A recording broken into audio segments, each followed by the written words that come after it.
In today's video, I'm going to teach you how to add DNS records on Cloudflare. By the end, you'll know exactly how to add an A record so your domain or subdomain points to the right server. First, open the Cloudflare dashboard in your browser and sign in. From the main dashboard, head to the Domains section where all of your connected domains are listed. Choose the domain you want to work with so you land on that domain's overview. Next, go to the DNS area. This is where every record that tells the internet where to find your services lives. In the DNS page, make sure you're looking at the records view, then add a new one by selecting Add Record. In the new record form, set the type to A. This record type maps a name to an IPv4 address, which is perfect for pointing a root domain or subdomain to a server.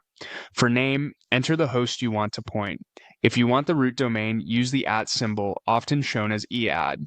For a subdomain like www or app, just type that label without the domain itself. Now enter the IPv4 address in the address field. This is the public IP of the server or hosting service you want to reach. Double check for typos, avoid extra spaces, and make sure you're using a valid IPv4 format with 4 numbers separated by dots. If you're unsure of the correct IP, copy it from your hosting provider's control panel. You'll also see options like TTL and the proxy toggle. TTL controls how long resolvers cache your record. Auto is a safe default. The proxy setting, shown as an orange or gray cloud, controls whether traffic routes through Cloudflare for performance and security. Leave the default if you're not sure, or enable the proxy to take advantage of Cloudflare's protection and caching. When everything looks good, click Save. Your new record will appear in the list immediately. Most changes propagate quickly, but it can take a few minutes for the update to be recognized everywhere.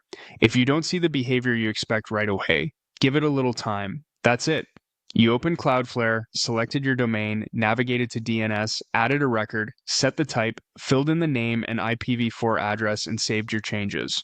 Follow the same process for any additional A records you need, and you'll have full control over where your domain points.